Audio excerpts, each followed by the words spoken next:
আসসালামু আলাইকুম বন্ধুরা, কেমন আছেন আপনারা সবাই? আমি ভালো আছি, আল্লাহর অশেষ রহমতে। আশা করছি আপনারা সবাই ভালো আছেন। আপনাদের সবার সুস্বাস্থ্য কামনা করে আজকের ব্লগটা শুরু করছি। তো অনেক সকালে উঠে পড়েছি, আর এই ব্লগটা পাচ্ছেন আপনারা জন্মদিনের পরের দিন।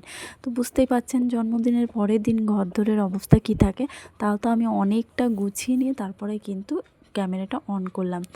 এই এই ঘরটা পুরো পাতায় কাগজের প্লেটে ভরার ছিল, সব ফেলে দিয়ে এসেছি। দিয়ে এসে টেবিলটা ভালো করে সার্ফ গোলা জল দিয়ে ভালো করে টেবিলটাকে সুন্দর করে মুছিয়ে নিলাম। আর আমার একটা বাটি প্রিন্টের চাদর ছিল, ওটাই কিন্তু আমি আপাতত টেবিল ক্লথ হিসাবে ব্যবহার করছি।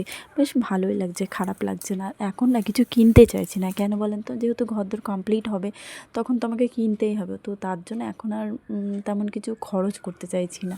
যেটা যেভাবে যেরকম আছে থাক, পরে দেখা যাবে যখন ঘরদোর হয়ে যাবে, নতুন করে সাজাবো, তখন সমস্ত কিছু কিনবো, এই আর কি। তো চলছে এইভাবেই। আর এখানে পানি ভরে আমি সমস্ত পানিগুলো সব এখানে রেখে দেবো। এখনও বোতলগুলো সব বাকি আছে, বোতলগুলোও কিন্তু এখানে রাখতে হবে। তো এখন তো সকালবেলা প্রচুর কাজকাম ছিল, যেহেতু বাড়িতে কালকে জন্মদিনের অনুষ্ঠান হলো, প্রচুর মানে নোংরা হয়েছিল পুরো বাড়ি, পুরো বাড়ি সে ভোরবেলা থেকে একটু পরিষ্কার করলাম। আর ওই জন্য মানে এটা আমি অন ক্যামেরায় করতে পারিনি, অফ ক্যামেরায় করেছি। আর কালকে ভাত আছে, তরকারি টরকারি আছে। আবার নতুন করে কিন্তু আমাকে দুটো ফ্রাইড রাইস করতে হবে। মাছ নিয়েছি, মাছ করব, আর একটু দেখি চিকেন করব। আর এখন একটু কাজে বেরিয়েছি, খুব আর্জেন্ট।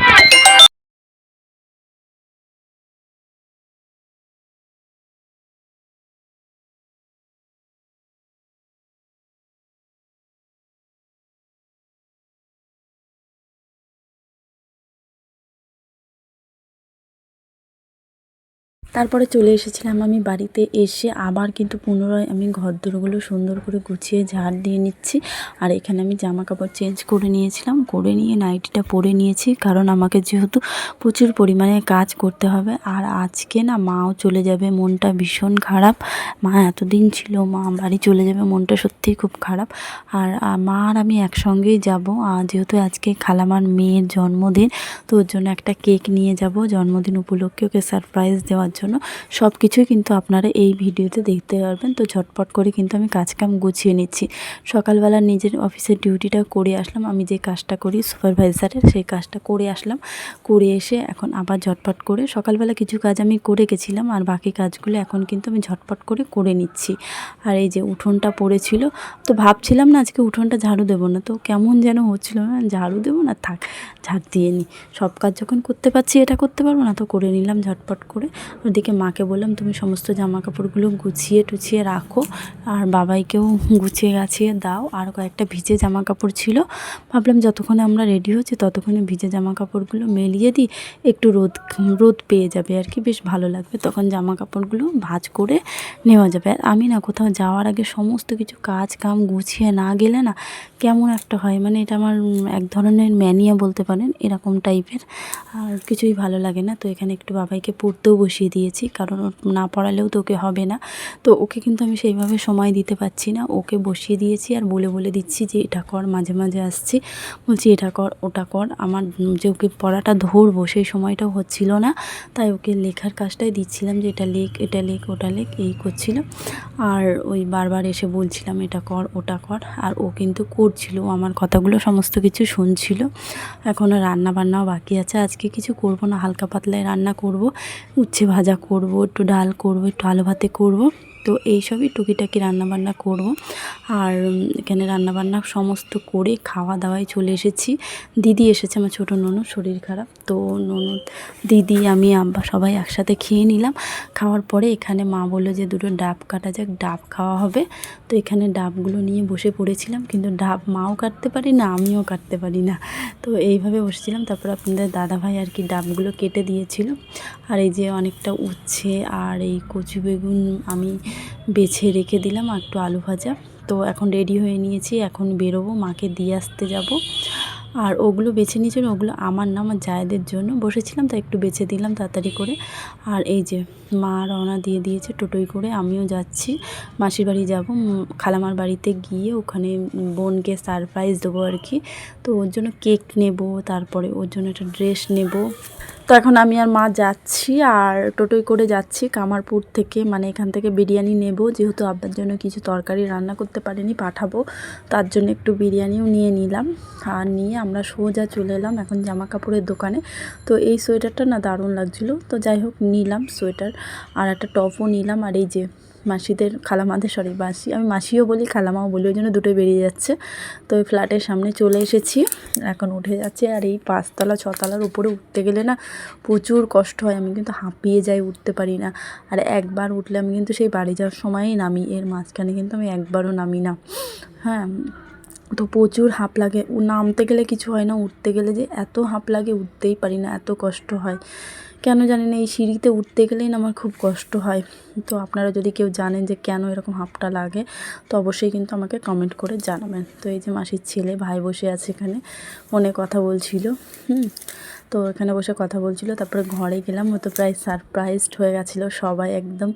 বোন খুবই খুশি হয়ে গেছিলো, ঘুমাচ্ছিল, দেখে খুবই আনন্দে লাফালাফি শুরু করে দিয়েছিল। আর এই যে বলছিল, দেখ আমার অবস্থা দেখো কেমন, বার্থডে গার্লের অবস্থা। যাই হোক, তো তার জন্য এখানে ওকে একটা সেলিব্রেশন দিলাম আমি। ও তো আনন্দে খুবই খুশি হয়ে গেছিলো। তারপরে ওর জন্য একটা সোয়েটার এনেছিলাম, একটা টপ এনেছিলাম, তো সেটাই আর কি ওকে দেওয়া হলো।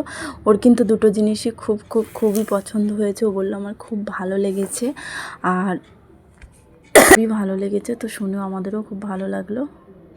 তো এই যে কালো রঙের সোয়েটারটা দিয়েছিলাম, আর ওই টপটা, আর আরেকটা যেটা তুলো সোয়েটার না, ওটা না লাস্ট পজিশানে নেওয়া হয়নি। তো এখানেও আরেকজন আছে আমার মিনির মতো, তো আমার মিনিকে তো এখনও আমরা খুঁজে পেলাম না। যাই হোক, তো এখানে নানিমা দেখে কী করছে, নানিমা রান্না করছিল, এখানে পোলাও রান্না করছিল। এই যে আলুগুলো ভাজা করে রেখেছে মাংসের জন্য। খালামা তো এখন বাড়িতে নেই, খালামা একটা কাজে বেরিয়েছে, তো চলে আসবে খুব তাড়াতাড়ি। তো নানিমা এখানে রান্নাবান্না করছিল, নানিমা আগের দিন চলে এসেছিল। তো এদিকে রান্নাবান্না হচ্ছে, আর ওদিকে কিন্তু ফ্রুটি দিয়ে দিয়েছিল আমার বোন, মানে আমার খালামার মেয়ে আমাকে ফ্রুটি দিয়েছিল, খেলাম আমরা। তারপরে পকোড়া দিয়েছিল, পকোড়া না ওটাকে কী বলে, চিকেন তান্দুরি, তো সেটাই খেলাম। তারপর আমরা কেক কাটবো, এখানে এমন সময় কেক কাটতে গিয়ে না একটা অঘটন ঘটে গেল, মানে ওটা বাস্ট করে পুরো আমার বোনের চোখের মধ্যে গিয়ে পড়লো।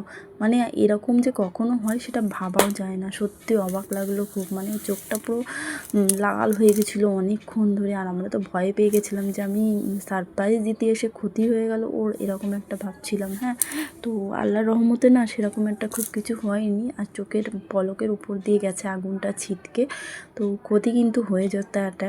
তো আমাদের না অনেকের না এইভাবে সাবধানে থাকা উচিত, ওটা জ্বালানোর আগে চেক করা উচিত অবশ্যই। আর জ্বালানোর আগে সবসময় মুখটা সরিয়ে নেওয়া উচিত, কারণ ওই যেভাবে এটা বাস্ট করলো না, এটা যখন তখন হতে পারে যে কারোর সঙ্গে, তাই না? তো আমাদের প্রত্যেকেরই কিন্তু সাবধান হয়ে যাওয়া উচিত।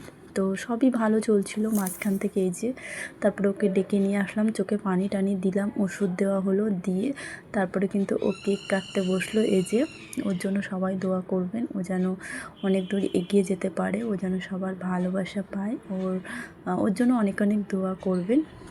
আর এই যে ওর মা এখানে বসে আছে, মানে আমার খালামা চলে এসেছিলো, কেক খাইয়ে দিল, আর নানিমাকেও কেক খাইয়ে দিল, সবাইকেই একে একে কেক খাইয়ে দিচ্ছিল।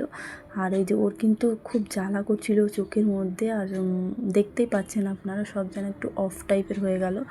হ্যাঁ, তো একটু অসাবধানতার জন্য কিন্তু এটা হয়ে গেল, মারাত্মক লেভেলের একটা ক্ষতি হতে পারতো। আমিও ভেবে উঠতে পারিনি যে জিনিসটা এরকম।